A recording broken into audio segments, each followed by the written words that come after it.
اللہ اکبر. میرے دوست آپ سوچئے تو صحیح.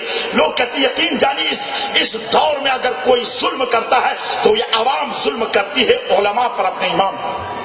یقین جانیے کہ آج جو ظالم سب سے ہیں، لوگ کہتے ہیں کہ فلاں امام صاحب ان کی ماں ان سے ناراض، ان کا باپ ان سے ناراض. یہ ناراض رکھنے والے کون ناراض رکھنے والے ہیں؟ آپ ہے. یہ پوری قوم ہے، پوری قوم ہے. وہ 3000 اپنے بیوی کو خرچہ دے گا، اپنے بچے کا علاج کرائے گا، یا وہ اپنے ماں باپ کو دے گا. یہ ماں باپ کو جو ناراض رکھنے والے قوم ہے، یہ قوم ہے. میرے دوست آپ کو پتا ہے کہ ان کے گھر میں کتنے امام ہیں؟ خدا کی قسم میں نے دیکھا ہے کہ ان کے گھر میں صرف بقرعید کے دن گوشت بنتا ہے، وہ بیچارہ گوشت نہیں کھا سکتا ہے. میں آپ سے پوچھتا ہوں یہ ظلم کرنا کس نے سکھایا آپ کو؟ میرے دوست میں آپ سے پوچھتا ہوں، لوگ کہتے ہیں کہ ہم غریب ہیں. ایک آدمی تنخواہ دے تو وہ غریب ہو سکتا ہے، پورے محلے والے مل کے تنخواہ دیتے ہیں. غربت کیسی غربت. میرے دوست ظلم کرنا بند کر دیجئے، ظلم کرنا بند کر دیجئے. اور یاد رکھیں نبی فرماتے ہیں اگر عالم کا وجود دنیا سے ختم ہو جائے تو اللہ تبارک و تعالی روزیوں کا دروازہ بند کر دے گا. خدا کے قسم نبی فرماتے ہیں مچھلیوں کو جو روزیاں ملتی ہے یہ علماء کی بدولت مچھلیوں کو پانی. خدا کے قسم نبی فرماتے ہیں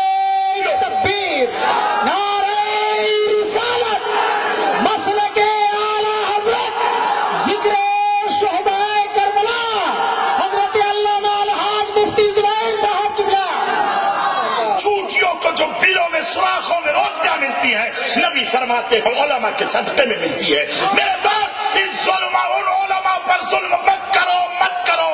میرے دوست یقین جانیے آپ اپنے بچوں کو کانوینٹ میں پڑھاتے ہیں، وہ بیچارہ کہیں بھی نہیں پڑھا سکتا. لوگ کہتے ہیں کہ دیکھو یہ بچہ، یہ دیکھو عالم کا بچہ جا رہا ہے چور جا رہا ہے، یہ دیکھو بچہ بڑا خراب جا رہا ہے، بڑا عالم کا بچہ. یہ چور کس نے بنایا؟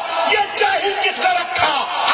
آپ نے رکھا. یہ سارا گناہ آپ لوگوں پر ہوگا. خدا کی قسم میں کہتا ہوں میں یہ ابھیان اس وقت سے چلا رہا ہوں جب مدھے پورہ کی سرزمین پر میں گیا تھا اور میں وہاں تقریر کر رہا تھا. تقریر کے بعد ایک داڑھی والے آئے، کہا حضرت میری بیوی بہت بیمار، حضور چلی. میں نے کہا میں بھوک جھاڑ نہیں کرتا ہوں. کہنے حضور چلیے آپ پھونک دیجیے کہ میری بیوی اچھی ہو جائے گی. لوگوں نے کہا حضور چلے جائیے نا. تو جب میں گیا تو ان کی بیوی رونے لگے خوب. میں نے کہا بیٹی اللہ اچھا کر دے گا، انشاءاللہ اللہ اچھا کر دے گا. اور وہ جو ادھر ادھر گھوم رہے.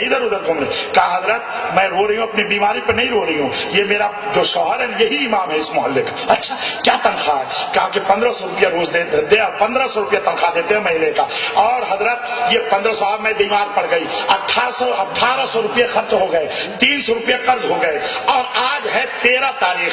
اللہ اکبر. اور یہ بچہ سو گیا ہے، آج 2 وقت سے کھانا نہیں کھایا. یہ بچی رو رہی ہے. خدا کی قسم میں اپنی بیماری کی وجہ سے نہیں رو رہی ہو، ان بچوں کے بھوک کی وجہ سے رو رہی ہو. اللہ اکبر. خدا کی قسم. اور کیا یہ دیکھ رہے ہیں میرے شوہر کو کبھی اس گھر میں جا رہا ہے کبھی اس گھر میں جا رہا ہے، وہ آپ کے لیے چائے کے لیے بندوبست کرنا چاہتا ہے، لیکن خدا کی قسم نہ چینی ہے نہ پتی ہے، ان کو کیا معلوم. اللہ اکبر. میرے آنکھوں سے آنسو جاری ہو گئے.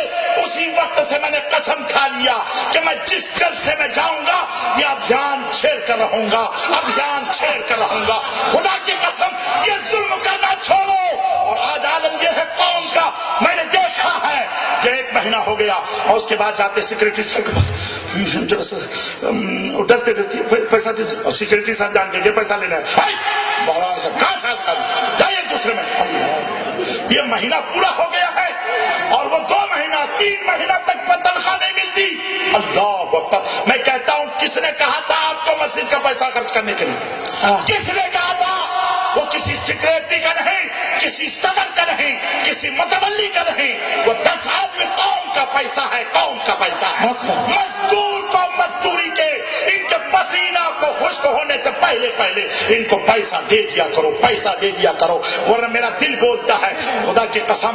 ورنہ یاد رکھیے گا اس دور میں اگر کوئی سب سے پہلے جہنم جائے گا تو کیا کہتے ہیں کہ مسجد کا متولی جائے گا. خدا کی قسم یاد رکھیے اگر تو ظلم کرو گے تو سب سے پہلے تم جہنم میں جاؤ گے. خدا کے لیے میری